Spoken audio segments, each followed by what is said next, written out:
Communication to print and other media. The print media is a medium of mass communication that involves the use of printed publications such as newspapers, magazines, journal, and etc. Newspaper have been the major source of disseminating information from time immemorial. Thus, narrative is the media term for storytelling because humans communicate with stories. This explains that people are narrative beings. So, communication through print and other media, like for example the newspapers. Dira ay gisulti ay dira na to may bawa ng mga nahitabo sa ato ang palibot bisag wala ta kakita. Dira sila mo communicate sa atoa. So, mao ni siya ang pasabot sa communication through print and other media. So, communication through print and other media. It includes newspaper that have been the major source of disseminating information from the time memorial as a mass medium. Oh my God. As a mass medium, newspaper are useful for education, information, relaxation, and entertainment. As it's very common, ang newspaper is isa sa maka-help sa ato to searching some information, and then for educational purpose, and also it gives entertainment to an audience. So, and the feature films and documentaries, it tells a story about ourselves and the world we live in.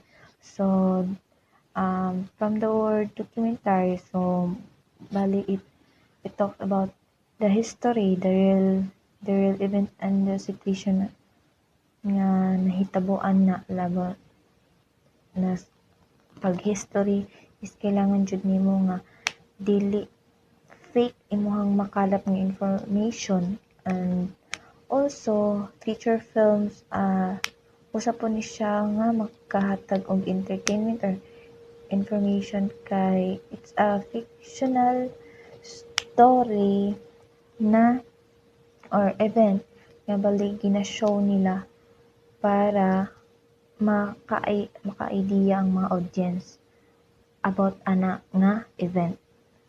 Char. Communication through print and other media. One of the example is television. So the television speak back to us and offer us a realization in the form of hyperbole and parody. So it is a facility of one-way communication between the sender and receiver, which the sender encourage, persuade, inform, and empower the receiver. Another example is print journalism. Print journalism turns our daily life into a story. Some of the examples of print journalism are magazines, flyers, newspaper, scholarly journals, and other form of journals that is physically printed on. So another one is the advertisement. Advertisement describe our fantasies and desires. It is marketing communication that employs as an openly sponsored or non-personal message to promote or sell a product, service, or idea. So according to Walter Fisher, the narrative helps us to explain how humans are able to understand complex information. When we say about complex information is having parts that go together in complicated ways or not easy to understand or explain. And according to O'Shaughnessy and Stoller 2002, as long as humans have had the power of speech, they have been speaking in narratives.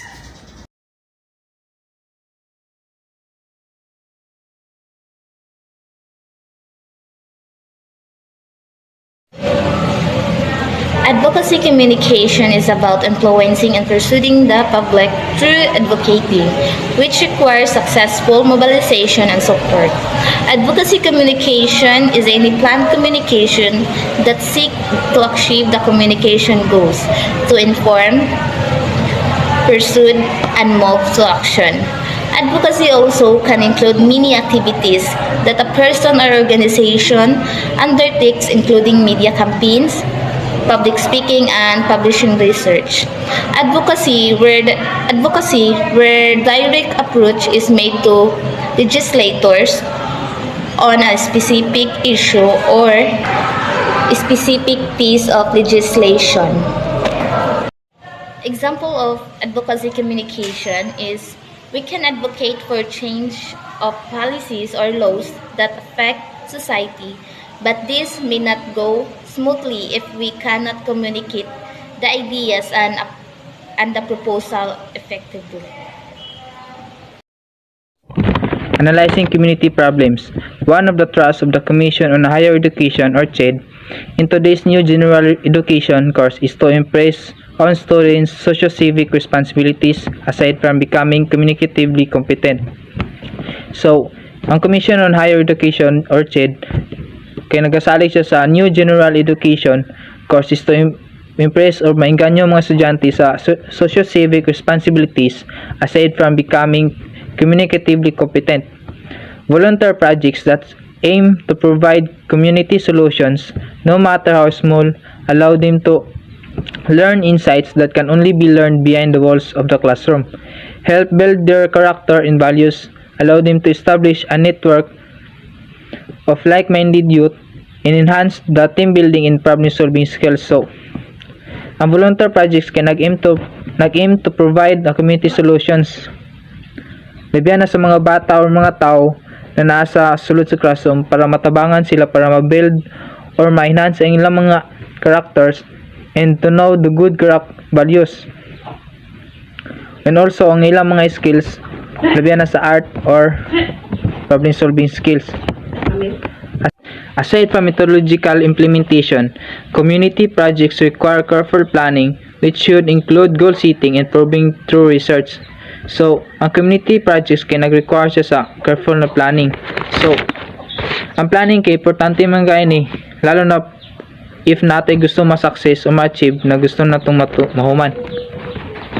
So, Community Toolbox is a website created by the University of Kansas that aims to provide resources for building and sustaining better communities. So, ang Community Toolbox kay usa na siya sa website na na-create dito sa University of Kansas na aims to provide resources for building that and sustaining better communities. So, nani siya mga resources or mga guide para saan na to pag-sustaining a better communities. Community Toolbox has given a list of criteria that may be used in identifying community problems. So, ang first is the problem occurs to frequently or frequency. Second, the problem has lasted for a while or duration. Third is the problem affects many people or scope or range. Fourth is the problem is disrupting the personal or community life and possibly intense or severity. Fifth is the problem deprives people of legal or moral rights or equity. Sixth is the issue is perceived as a problem or perception. So, kaning yun kay man siya mga criteria na gihimo or mga gihatag sa community toolbox. The Probe Time or Probe Profiles is a Philippine documentary television program broadcast by ABS-CBN or GMA Network and ABC. Number 1. Students should be divided into teams. So, for example, agriculture student, there are 40 students. So, 40 divided 2 is 20. So, every team na siya 20 ka members. And number 2, each team should carry out an investigation on the most pressing problem in their community. So,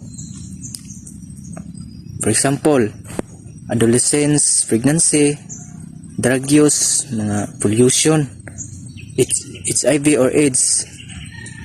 Mao gini siya ang mga problem sa atong community. Ning labi na ning pollution ng mga aso gikan sa pabrika. Din kaning mga drug use, mga addict daghan gid kani ron.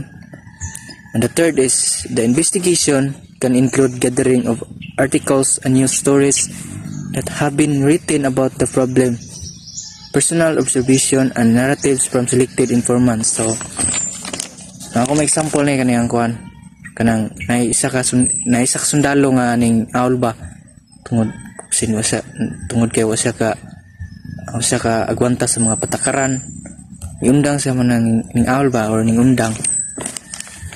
And the 4, the team should write a report about the findings of their investigation, including the team's hypothetical proposal. So from road hypothetically proposal mo ni siya ang isa ka kuan outlines the potential or impact sa isa ka project. So the write-up should follow the format introduction, body, and conclusion. So the introduction should describe the problem according to various perspectives, international, national, and local. These perspectives are sourced out from articles and news stories that have been written about the problem. So, example writing introduction. Example, the problem or proof profiles is known for fearlessly exposing the hard truths in Philippine society. So, mo ni siyang example sa writing introduction. And the body should present in detail the proposed solution. Solution should be double given a year and with a very limited budget. So, example sa writing body. The program was hosted by Che Lazaro. It premiered on March 6, 1987 and ended on June 30, 2010. Mo siya ang example sa writing body. The last is the conclusion. The conclusion should be very persuasive. Use catchphrases on slogans that motivate possible funders and LGU officials and members of the community to plead support. So, example sa writing a conclusion. Example, the Philippine National Police or PNP welcome the recent development into the drug complaint. So, filed agents ongpin the person of interest in death of artist Bray Johnson. Mano siya ang example sa writing a conclusion. And that's all. Thank you. One of the various means of communicating information about an advocacy for proceeding people of a certain cause is a public announcement, or we called it PSA, which is making use of multimodal materials such as poster, audio, files, or films. PSA could focus on wide-ranging topics such as health and safety, animal welfare, environmental preservation, gender issues, peace, and etc. These materials are not necessarily lengthy but are intentionally created concise to immediately deliver the message. But because of this brevity, students, advertise, and project implementations are required to make every moment in the PSA count. It should make use of a language that is clear and vivid. More importantly, it should convey the message very clearly aside from being able to make hold of the audience attention. Since PSA are made to convey message that benefit the public by raising awareness of an issue, influencing attitudes or actions for the good creators, should at all those be very clear about their purpose. So the materials exactly deliver the message aside from being clear. PSA should have meticulously selected words, image, colors, signs, symbols, or a combination of any of these. Selection of which should effectively communicate the issue and should influence the audience to move the action. Public service announcement. Public service announcement is an announcement made for the good of the public. Like for example, nang mag-announce sila karon nga ugma ulay kuryente ana, tapos kanang pong na mga panghatag ng mga ayuda ana ng bugas, tapos pong mga sign nga makita nimo sa plaza like kanang observe cleanliness kanang inana, tapos mga no parking like inana, kanang sa pong sa mga ads bitaw nga kanang nasa YouTube, Facebook or TV like inana. So kaya tapos ang importance of public service announcement ay yung purpose is to generate awareness or create shift in public opinion about something important such as drug usage, drug preventing, cancer check-ups or preventing fires na ma-raise imong kinabuhi na kinana bitaw. So mo